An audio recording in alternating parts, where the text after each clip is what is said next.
And so, gentle viewer, once more Christmas is upon us. Christmas which once used to be so simple. St. Nicholas, finding out who had been naughty and nice, creeping round the houses of children to ensure they calculated the correct date for Easter. Now it's all about intentions and behaviour. I wonder if I would be on the naughty list or the nice list. For I have here my mother's stories. She warned me not to read them, but I can't resist. First story is about a Christmas tree. Is there anything more Christmassy than that? A Christmas tree, of course, we should define, and as the Cistercians claim, on Christmas Eve shall thee seek a large branch of green laurel. Then shall thee reap many red oranges, and place them in the branches of the laurel. In each orange you will place a candle, and hang the branch from a rope. I'm sure we all have. But this is a story about a less traditional Christmas tree with a less traditional ending.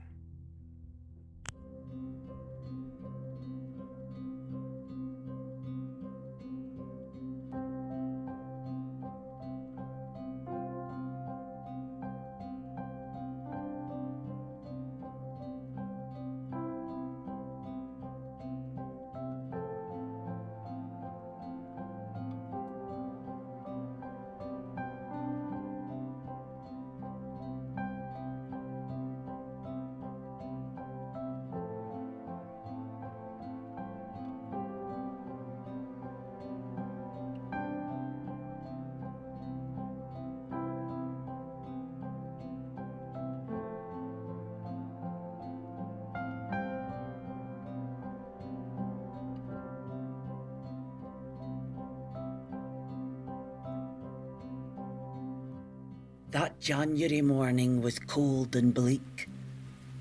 The old Christmas tree lay on her side, forgotten and forlorn at the back of the garden.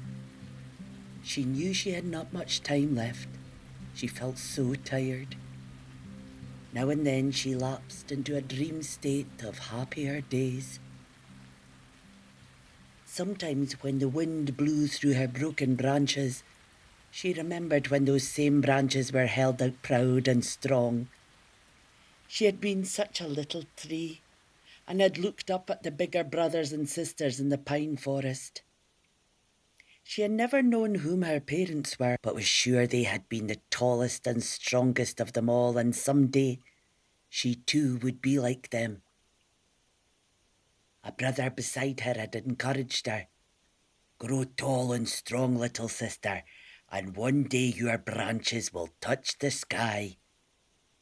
Yet he was not much bigger than she, and together they laughed and decided to have a race to see which would be the first to touch the sky. Every winter there came men driving loud trucks up the muddy mountain track. They chose some of the smaller trees, roughly dug them up, wrapping their roots in sacking, loaded them on the lorry, and, engines roaring, drove down the rutted path and away. But they never took the little tree or her brother. "Where are our friends going?" asked the little tree. "I have listened to what the men say," said her brother. "They are going to be Christmas trees." But he did not know what that could mean. "It must be something very special," said the little tree. She did not think she was very special, and settled down again to race her brother to touch the sky. It was taking very long. Then one winter's day the men came again and stopped by the little tree. "This one is about ready to go," they said, and the little tree felt proud. She was dug out of her nice warm bed. She did not like that much. She felt cold. They wrapped her roots in sacking. That felt a bit better. But as they put her in the lorry, she realised she was leaving her brother forever. "Brother," she called, sad and frightened, "I am leaving to be a Christmas tree. I shall never see you again. Goodbye, my brother." But a voice right beside her said, "Here I am. They have chosen me too." So the little tree snuggled down in the lorry beside her brother and soon was fast asleep. It was a long, long journey, and by the end she felt stiff and sore. Late at night, the trees were unloaded into the back of a dark garden centre and lined up against a wall. They whispered amongst themselves, but no one knew what was going to happen. The little tree and her brother stretched and looked around. They saw fences and flower pots and all kinds of curious and odd shapes piled up or laid out in rows. It was strange looking up to see yet the same stars and moon shining down far, far away from their own tall forest and their own familiar folk. The little tree huddled beside her brother. She knew that with him she would be safe, but he was quiet. The next day the garden centre was so different. Great lights shone, small lights twinkled, bright packages stood on trolleys, plants on tables, and men and women walked around while children ran as they shopped. Then some came and looked at the trees, and prodded and poked and lifted them up and put them back and knocked them over and stood on their delicate branches. One tree broke in half and was taken away. The little tree knew her. She had seen her growing not far away in the forest and always thought her such a pretty shade of green, but ruined, said a man with a clipboard and threw her in a huge bin. Then he stopped at the little tree and looked at his paper. This one, take it. The little tree looked round for her brother, who had become separated, and saw him now away at the far end of the row.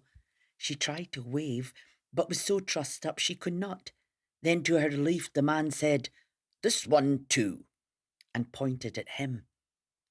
Two young lads carried them out and threw them in a small van. Careful, shouted the man as he got in the front. The engine started. The little tree and her brother were alone in the back of the van. Where are we going now? She asked. I do not know. We shall soon see. What if we get separated? What if we never see each other again? Then I shall always love you. The little tree looked round in the dark van. Will we ever reach the sky now? Of course we will. Whoever reaches it first will wait for the other. And we will be so high that wherever we are in the world, we will be able to see one another. So we shall be together forever. This comforted the little tree, and she tried to be brave. The van stopped. Delivery to number 4, said the man with the clipboard, and the little tree was lifted out. Goodbye, dear brother, she called in a panic. But as she was carried up a path to the front door, with happiness she saw her brother being taken to the very next house. Delivery to number 6, said the man with the clipboard. The door opened and the little tree was handed into a lady, a very cross lady. The tree had no time to see her new surroundings. Oh, what a mess. This should have been taken round the back. We're not ready for it yet. Put it with the bins, said the lady in a nasty voice, and the little tree found herself leaning against a shed. She tried to nap, remembering that her brother was just next door and she would see him soon. But then a man came and looked at her. Here, this tree's still got its roots. How are we supposed to deal with that then? So he took a saw and cut off her roots. The little tree felt faint. Then she was brought into the house. Stick it in that corner. We've no room for a tree. Next year I'm going to get a small artificial one that sits on the coffee table, one that goes with the decor, said the lady as the tree was fastened into a tube which kept her upright. She felt dizzy. Now get this stuff on. I hate this job. The tree was hung with sparkles and garlands and those little lights that twinkled. A ready dressed one next year, said the lady. The little tree thought she looked pretty. almost as pretty as the other tree of the lovely shade of green had been. She was sad when she remembered what had happened to her. The little tree even thought that now she looked special, but she stood in the corner and was ignored. The man and the lady argued and shouted. A noisy coloured box flickered in another corner and made noises. Decorations were hung in the room, and the lady complained and drank and smoked and wished everything was over. The tree thought of her forest and the fresh air and sunshine that wrapped it, of the birds that sang to it, of the silence at night lit by the stars and moon, and of the blue sky. How she missed it. Why had she ever wanted to be special? She was sad and felt weaker day by day and hung her head. Then came a dreadful day when more people came to the house at once. It started off happily, and the little tree looked up from her corner. But then the laughter grew nasty, the voices grew mean, and glasses and wrappers were left all over the place. Someone spilled red stuff on a white rug, and the lady grew angry and shouted about the needles all over the floor, and the tree looked down and in horror saw all her beautiful needles were falling off. "That tree's molting," someone laughed. Someone else gave her a rude shake, and more needles showered from her. He laughed and lit a lighter and tried to set fire to her branches. The tree shrank away. Then there was a fight, and the tree was pushed over, her finery all in a tangle. Angry voices were raised, but the tree heard little more as she was dragged outside in disgrace and dumped at the back of the garden, baubles, lights and all. "I'll see to it later," the man called to the lady, and the door slammed. The tree could remember little more. Since then she had got colder and weaker, and found herself dreaming more and more that she was back in the forest where she had grown. Then she heard her brother's voice. She still thought she was dreaming. Long ago, she'd given up any thought of seeing him again. She was fading fast. No more needles left, her branches turning rusty brown among the rain-soaked ruins of the garlands and sparkles. But there he was, peeping over the garden fence and looking as good as ever. "What has happened, little sister?" I heard crying. He was shocked at her appearance. "Oh no," he said in horror as he realised. "They have cut off your roots." Then he knew there was no hope. He could do nothing now, but he comforted his dying sister as best he could. He told her of his Christmas. It had been different. He had been put in a large pot. Children had sung happy carols as they made his garlands, and secrets were told as presents were hidden among his branches. Baubles and tinsel had been hung, fairy lights had twinkled, and at his side had stood a table with a little house with statues, animals, a little family, and a star. Today he had been taken outside, and the children had watched as the father had dug a great hole and planted him warmly in the garden. The little tree was happy for him. "You have grown. It looks as though you will be the first to reach the sky," she said. Her brother looked at her sad state, raised his branches to the sky, and murmured a little prayer. From somewhere up high, a snowflake fell, then another and another. Soft and delicate they fell on the gardens and covered the little tree. They lay on her naked branches and made that tinselled covering soft as down and ornate as lace. The little tree rallied for a moment. "Why," she said, "I am special again. I am dressed all in jewels and lace." In her mind's eye, the little tree began to dance. She imagined that she turned and twirled in her lacy finery. Up and up she seemed to rise. Up, away from the gardens, higher than the clouds, up to the sky. She looked down and saw her brother far, far below. Look at me now, she called to him. I have won the race. I have reached the sky. Her brother looked up from the shrouded form of her broken branches and murmured, "Wait for me there, little sister."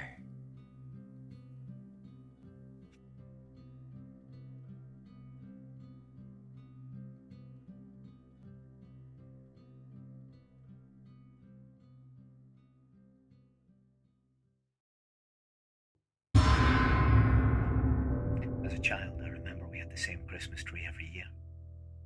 It made us happy until Martin complained. Wanted a new tree. Mother said no. And Martin said, "I think you love that tree more than you love me." And Mother said, "I shall prove that I do not love the tree more than you, though it will break my heart." That was the last Christmas that I saw Martin. But next Christmas we did have a new tree. Is there any greater pull than a mysterious door? As a child, I remember the door to Mother's cupboard. It would become more mysterious from about mid-November to about mid-December. And sometimes we would creep to that cupboard and peer inside, though it was forbidden. And I remember opening the cupboard one day and I thought there were Daleks. But when we went back the next day, there were no Daleks, but I know what I saw. Mother told us never to touch the cupboard again, but next December, John opened the cupboard. That was the last time I saw John. Dangerous things. Doors.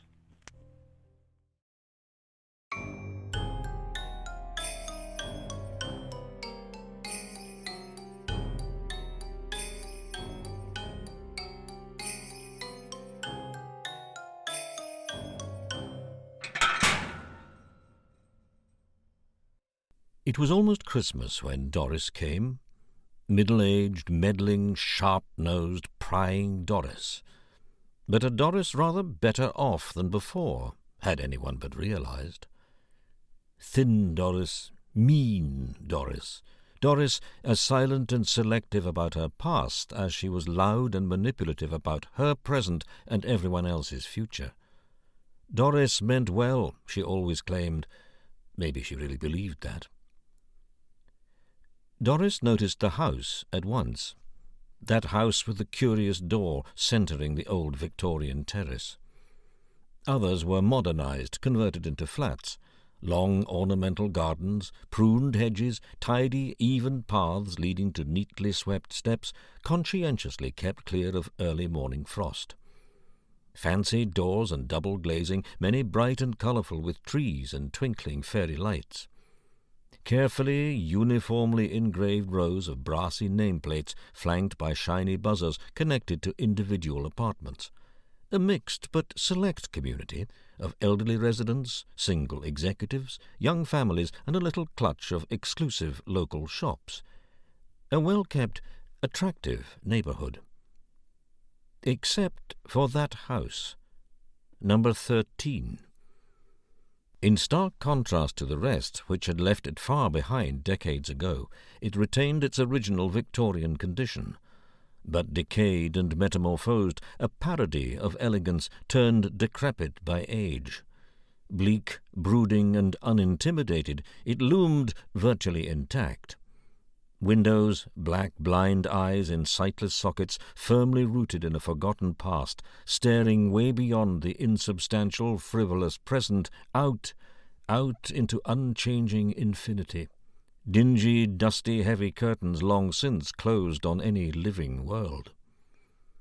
Neither tradesman nor postman ever forced the elaborate wrought-iron gate slumping on rusting hinges. Leafy trees and bushes of bygone vogue and former forgotten fashion flourished, rampant and triumphant, towering in an overgrown, tangled garden. Eons of mouldering autumn's leaves layered pathway and the crumbling stairway leading to an ornate portico and a wooden door, a door so curiously, so elaborately, so intricately carved by some long-dead master craftsman. Nothing was ever seen around or about the house except the occasional unwise, inquisitive cat, which, wandering in, as cats do, soon shot out again with an eldritch screech, fur fluffed, tail enormous, inexplicably scared. Nothing was seen, no one looked. Incredibly, no one actually noticed, or didn't want to. Till came Doris. Doris immediately asked about it. Who owned it? Who lived there? Did they keep well? She was certain she had once seen curtains move and faces at one or other of the windows. And hadn't she heard someone knocking out at her as she passed? She was astonished at the response. No one knew. No one cared. No one seemed to understand what she was talking about. No one seemed to want to. It was almost as if she was the only one to see it. "It's not just that it lowers the tone of the area," she said, "but there must be someone there, maybe someone who needs help, companionship, especially now at Christmas time.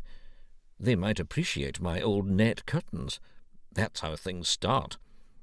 Old people accumulate so much rubbish and clutter, too. Some of it can be worth quite a lot. Too big and clumsy for them. If they wished to sell, I could help, like I helped Mummy and Daddy. Their old things look much better in my house. I'd give them a good price. Really, I'd be doing them a favour. I need things for my apartment," she went on. "Nice things. The cash would pay for the repairs, things that worry them. A nurse, fees in an old folks' home. I could even help them sell the house. Too big, unheatable in winter, probably uninhabitable, truth be told. I've got contacts." But everyone shrugged it off, embarrassed, distancing themselves with platitudes which she read as encouragement.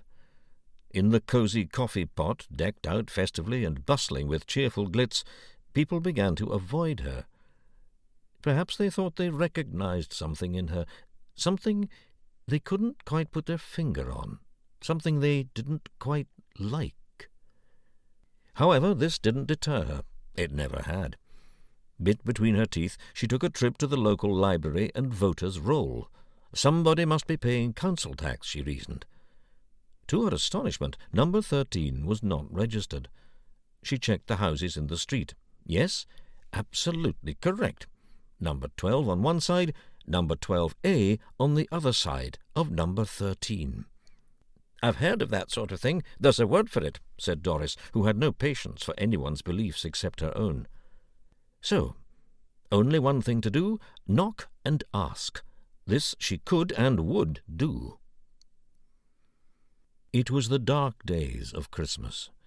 Chill night conceded its first flurry of snowflakes to the deserted street that early winter's dawn, when, gloved hand on icy iron gate, Doris gazed around for a last look at the twinkling fairy lights in the street, then back, to view over the whitened bushes the frost-hauled top windows of the blank building. For a moment even Doris trembled. Then she heard it, that strange knocking, coming from one of those windows. She strained to see.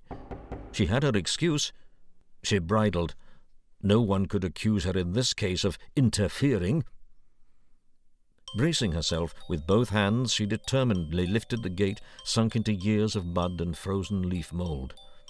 With a protesting sucking sound, tiny icicles cracking, it swung open reluctantly, giving a long warning squeal. Distastefully brushing flakes of rust from her gloves, she stepped inside. The heavy barrier's natural impetus took over as it clanged to, definitively, behind her. 3 high stories towered to the sky. Gutters, slate edges of the roof a dark outline garlanded by stalactites of icicles. Threatening clouds contrasted silver bright above. She felt dizzy. Snowstorm brewing? She shivered. "Bushes fairly keep the light out," she said pragmatically, shaking off the chill. Rime-laced, hog-backed edging stones dotted haphazardly the pathway margin. As she stepped, she optimistically calculated their nostalgia value in pounds. Shoes scraped on gravel beneath leaves. She tightened her coat against a sudden breeze, while jagged branches waved, clutching at her hair. The house cast deep shadows as Doris concentrated on not slipping on the cheerless, treacherous decay beneath her. She looked back. Gate and street beyond looked slightly out of focus. Snow was starting to fall, now in earnest. Turning, she refocused on her quest. Here she noticed no cheery robin hopped among the bushes. No birds sang. The silence was profound. A graveyard hush. Onwards. Unkempt growth desperately barred her way, but Doris pushed determinedly through. The route seemed convoluting, twisting, unnecessarily so, not the expected straight and narrow path.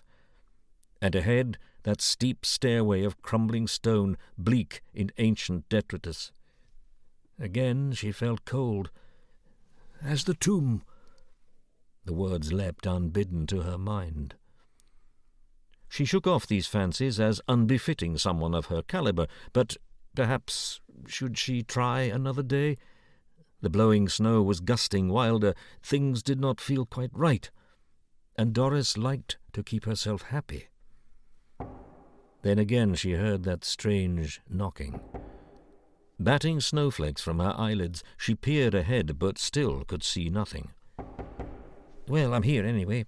I'll never forgive myself if I don't even try. Of this she was certain. Let opportunity slip once, and she would suffer. The itch would torment her forever. This she knew. If I don't get an answer, well, I've done my bit. She studied the curious door. Odd. Was it meant to be a face? Moving? Her mind playing tricks? Nonsense. Dismissing her fancies impatiently, she manoeuvred herself carefully up the stairway to the porch. Bit of grit needed here. Her voice announced this loudly, rationally, maybe just a tad too assertively. Reaching the top, Doris stopped and listened. Nothing. She grasped an ancient bell-pull and pulled hard. Somewhere, in corridors, in kitchens, in cellars, a sudden raucous, abrupt jangling echoed briefly, the clamour disrupting the stillness. Had anyone heard? She looked around.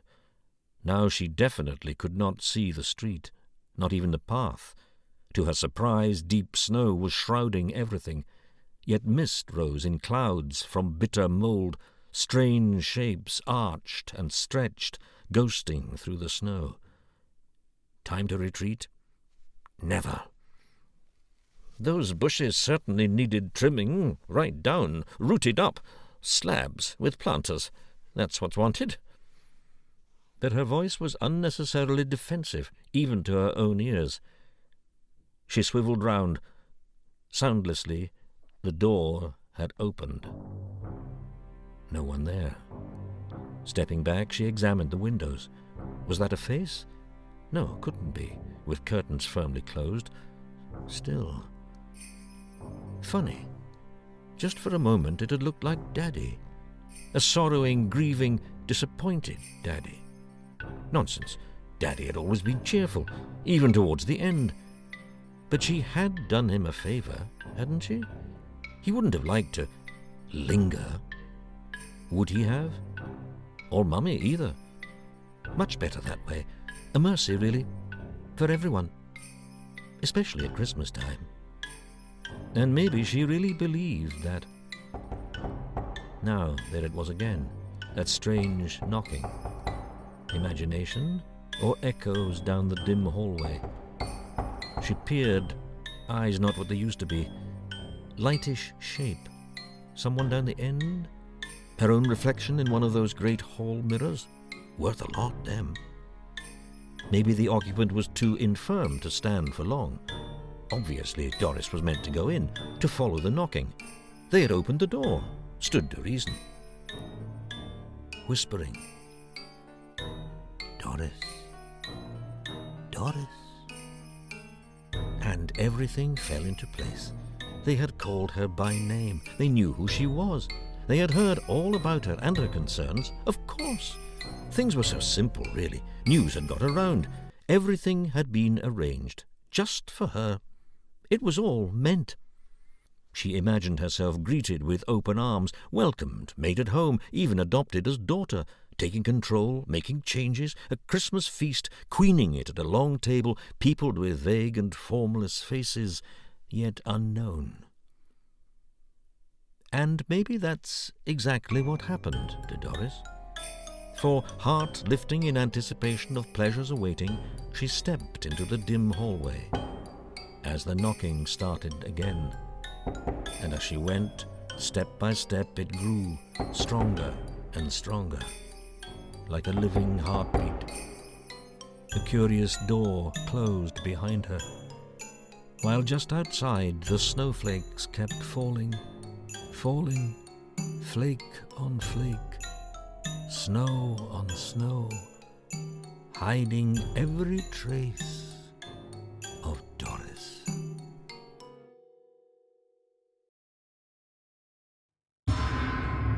Mother's next story is about a sad story.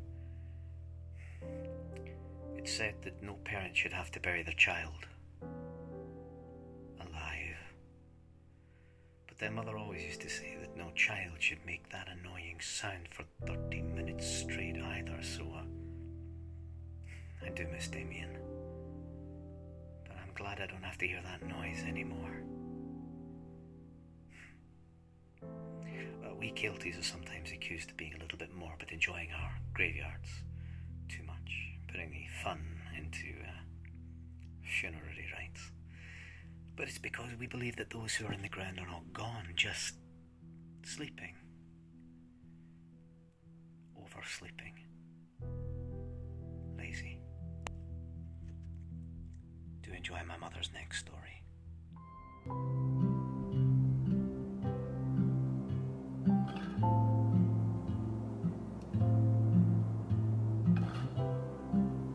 Stormy was the day again, and stormy.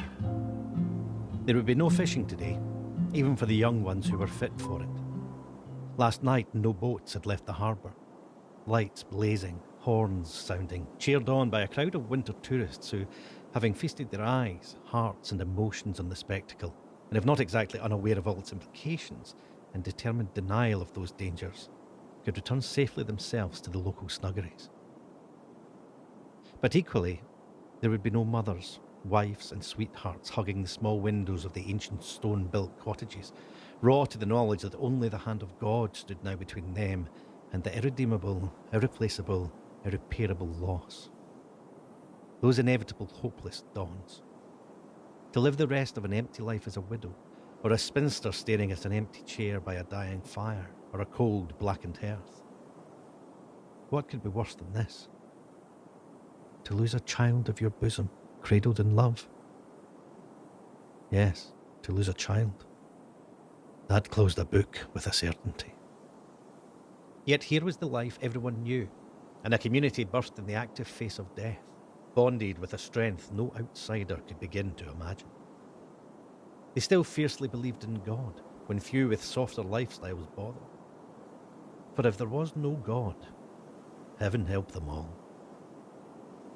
Today was not a day either for the sunlit beach, with the seabirds slipping and sliding on the airways, mewing and calling. For the blue sea rhythmically breaking under a bluer sky. For the reassuring background of the gentle surf, while he sat picturesque in an upturned fish box beside his gaily painted dinghy, bedecked with lobster pots and creels, ripe, pipe in mouth for a passing tourist's snapshot. It might never be again. Good. He was tired of acting, of performing the empty pastiche of the life which had once consumed him utterly. He was tired of it all, tired of the sea. And when a man was tired of the sea...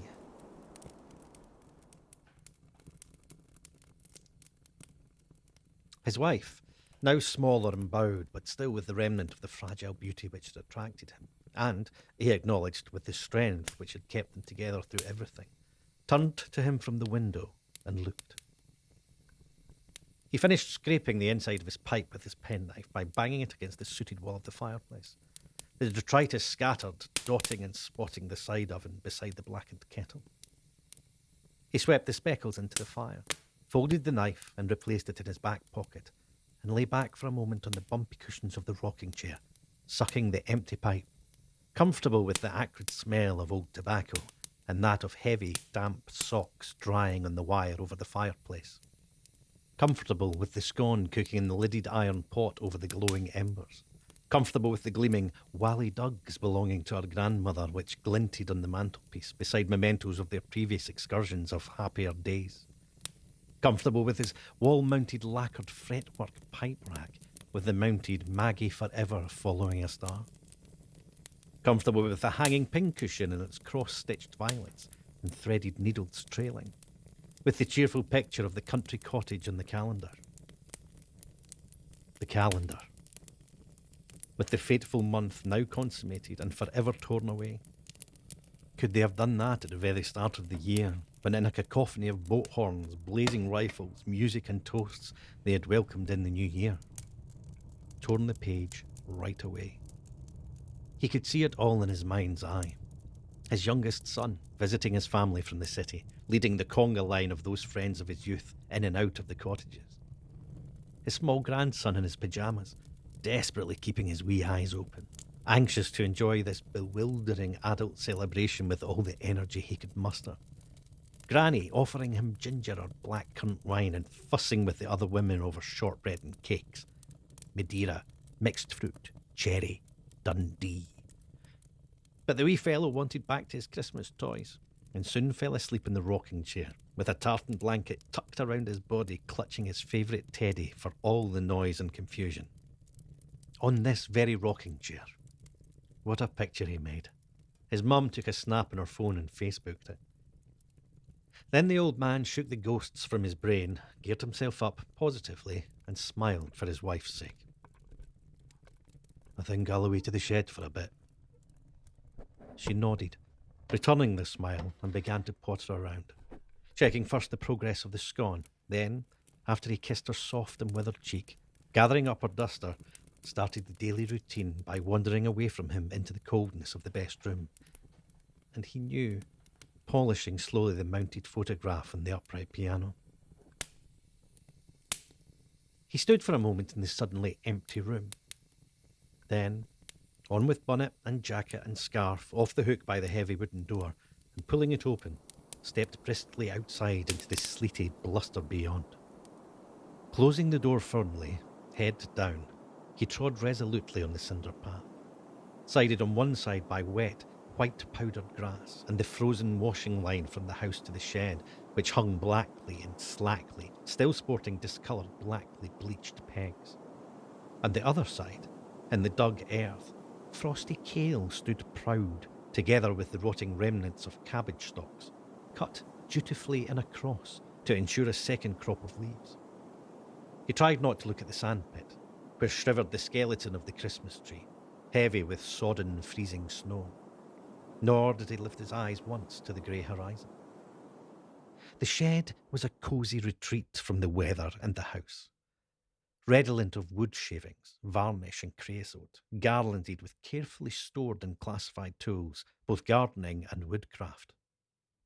And the old jigsaw, which worked by foot pedal, like his wife's mother's old Singer sewing machine, stood at one side of the pitted workbench, next to the old chipped and slightly unstable kitchen chair. He peered out the window. The light was on upstairs in one of the attic rooms. The bairns. He saw her still silhouette, looking out towards that horizon, and turned with a sigh to the bottle before him. That one, Grandad? Aye, lad, that's the one. But how? That's the secret, lad. It must be magic, Grandad. Aye, maybe it is a wee bit. Whoever thought of it first, his was the magic. Bits of wood and rag, bits of string, glue and a dab of paint, a collection of odds and ends that would come together to make a ship.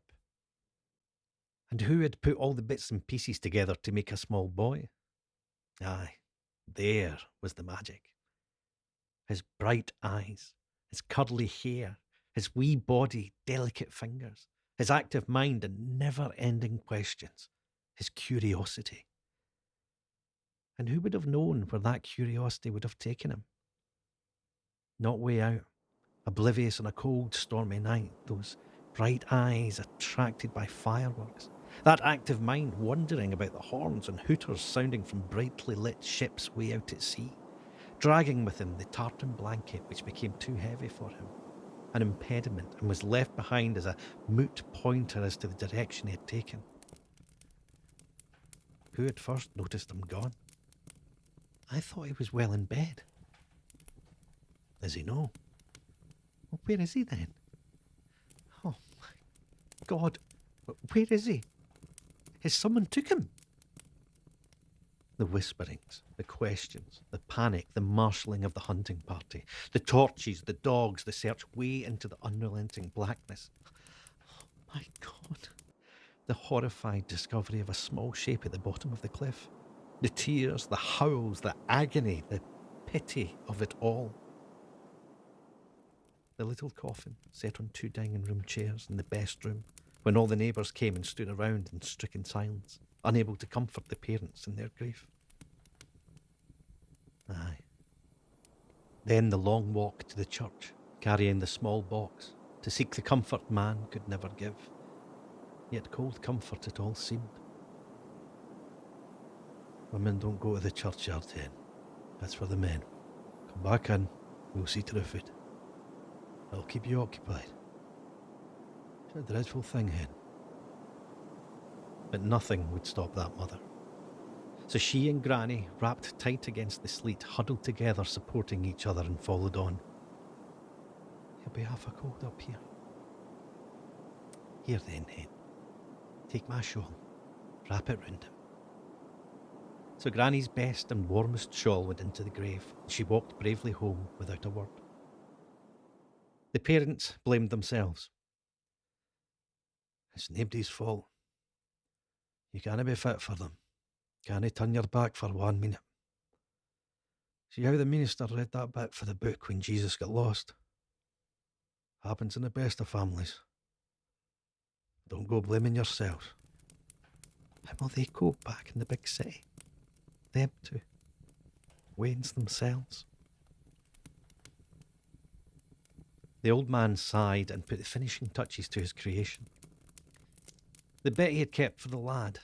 Special. Well, it was time it was done. The ship was slipped into the neck of the bottom. The string was pulled and the sails went up. A fine ship. A proud ship. His best ship. He doubted he would ever make another one. He rose to take it to show his wife. Before the early winter's dark set in, maybe, if the wind but dropped but a bit, they could take it up together to the graveyard on the hill and leave it there for a small boy.